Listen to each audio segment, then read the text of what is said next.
Hey guys, it's Huff. I am back again and this is going to be another collaboration video.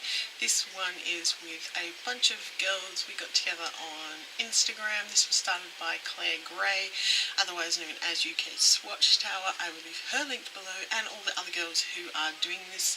So this is the first video. It is about nail stuff, of course. So she gave us a list of 10 categories that we had to basically talk about or show our first polishes or items that fit in those categories. This is actually super duper hard because I first started buying nail polish when I was in my teen years. And at that stage I had never heard of brands like OPI and China Glaze and Orly and all that kind of stuff. It was basically Revlon, probably Maybelline, that sort of thing, L'Oreal. But the ones that were in my price bracket, being, not particularly well off, were brands like Coral Colours, which apparently are still in business, but I never see their stuff. And a lot of those nail polishes I don't have anymore. They've either completely died or I used them up completely. So some of this was really challenging to, for some of them I might just have to see if I can find an image on the internet and stick it in there. But the first one was actually kind of easy, although I sort of cheated a little. The first category is my first OPI. This is not an OPI, this is a Nicole by OPI. This is One Voice from the Nicole by OPI line.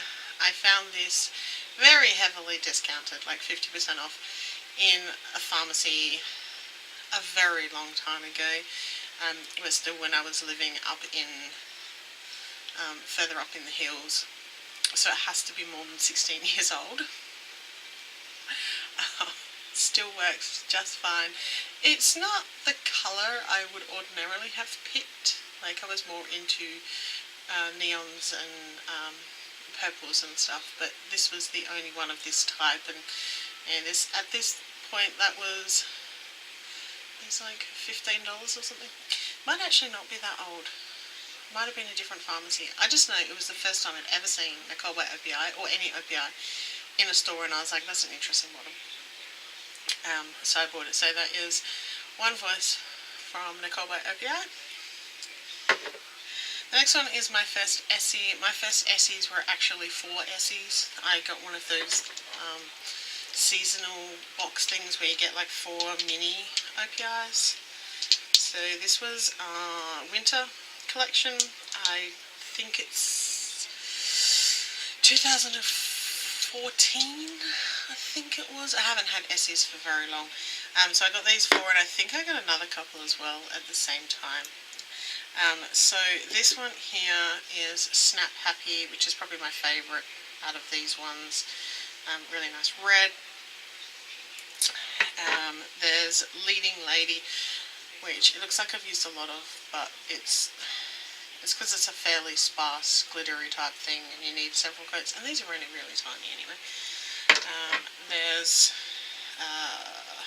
Beyond Cozy, which is a silver glitter, and the Perennial Classic, which I'm not really quite sure why it's classic myself, but anyway, Where's My Chauffeur was in that box. That's actually why I bought that particular set, is because it had Where's My Chauffeur, and I kept hearing about how wonderful it was. Anyway, the next category is my first China Glaze. This again was kind of difficult because I think I bought them like multiples of them at the same time, but amongst those multiples was Fairy Dust, the absolute classic that everybody has to have. As you can see, I have used, a fair amount of it. This kind of fits into one of the other categories almost, but yeah, so that was my first China Glaze. The next one is my first UK-US brand, or the country that you live in brand. So for me that would actually be Coral Colours. I will see if I can find a picture of what the bottles, well, the bottles look like this. This is not Coral Colours, but that's what the bottles looked like back then.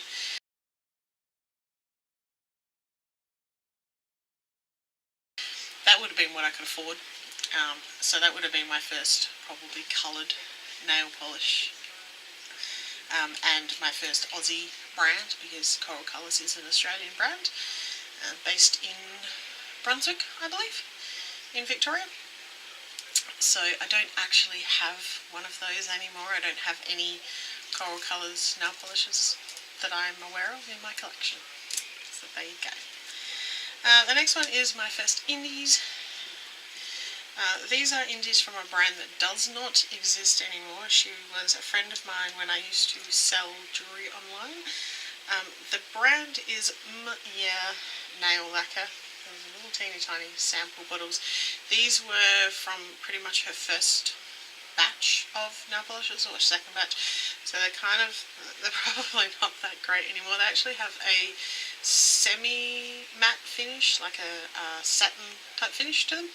Really, they're really nice. But yeah, they don't exist anymore. But these were in fact my first indie nail polishes.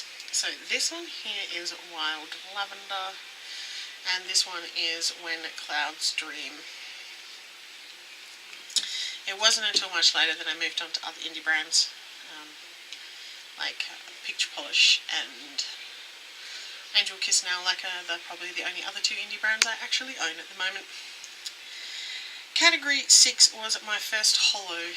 This is actually really difficult to work out, because there are ones that are called holographic and ones that are actually holographic, and they're not the same thing.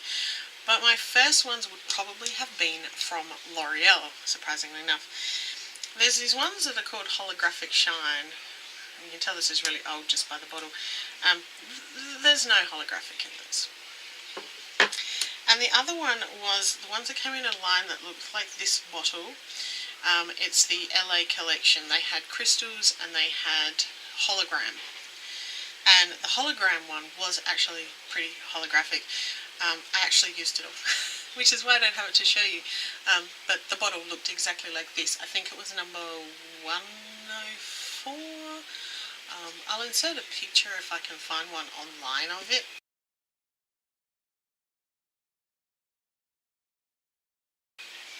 But that was my first probably holo when I didn't know what a holo was.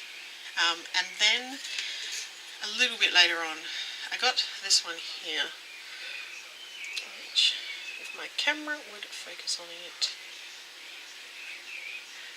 This is from Layla Cosmetics. The bottle, I believe, looks a lot like this one. This is one of their magnetic ones. And they have a line of holographic ones, and they are fantastic. Only I can't find it. Maybe it fell in a bin one day, or somebody nicked it, or it's lost in my collection. But I cannot for the life of me find it, which is super duper frustrating.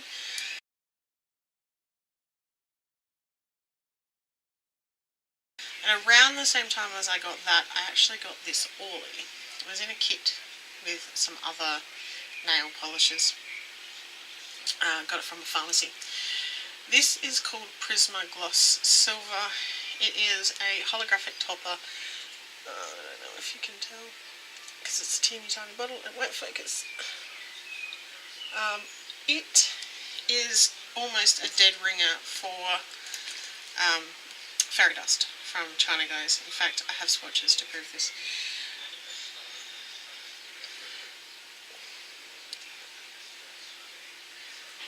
Focus. So this one here is China Glaze, and this one is Orly. As you can see, they're very similar. The Orly one is slightly more dense, is really the only difference between the two of them. I think I did 2 coats of the China Glaze and only one of the Prismo Gloss Silver, but they're basically exactly the same. They're both holographic and they're both top coats. The next one, talk about top coats, is my first glitter topper. I was not really into glitter much that I remember when I was younger. I preferred like creams, just straight cream nail polish. So I probably didn't really get into glitters until I started buying nail polish a bit more. And probably my first one would have come from a brand like BYS. This one I know is pretty old. I know I've had it for a while. This one's actually called Purple Pizzazz Glam Glitter from BYS. It's pink, as you can see, but it's called purple. It has never been purple, it has always been pink. Yeah, that is like super old, and that probably would have been one of my first glitter toppers, because I never was really into the glitter thing. Question 8 is my first nail art tool, or neons if you don't have nail art tools. My first neons were probably Coral Colours. They did have some neons back in the day. But my first nail art tool would be this dotting tool. Like my first proper nail art tool would be this dotting tool, which is not even meant for nail art. It's like a Friscars one that you use for paper crafts and stuff. So it's got a big ball on one end and a little ball on the other end. I still use it to this day. I've had it for a few years now, so that would have been my first nail art tool. The last two questions are my first base coat and my first top coat. I had to think long and hard about this. I believe my first base coat and maybe my first top coat, I'm not really sure, was probably Q-Tex.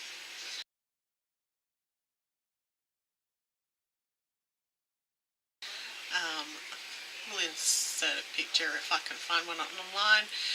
They used to have a couple of different base coats, and they had top coats and stuff like that, and cuticle oil and stuff. So they probably were the first ones, or something like this one.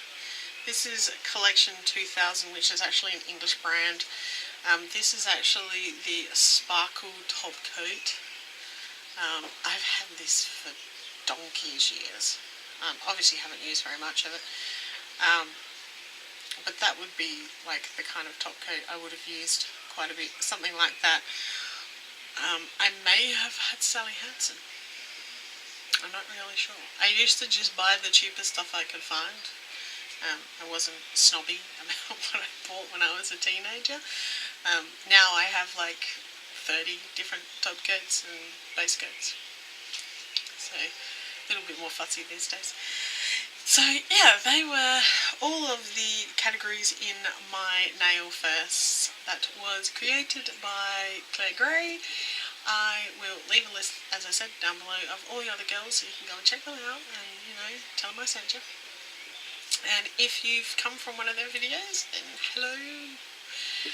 If you would like to see more of my stuff, then you can click the subscribe button down there and leave me a thumbs up if you like nail type videos, and leave me a comment down below. I try to respond to all comments, and I will see you in my next video. See ya.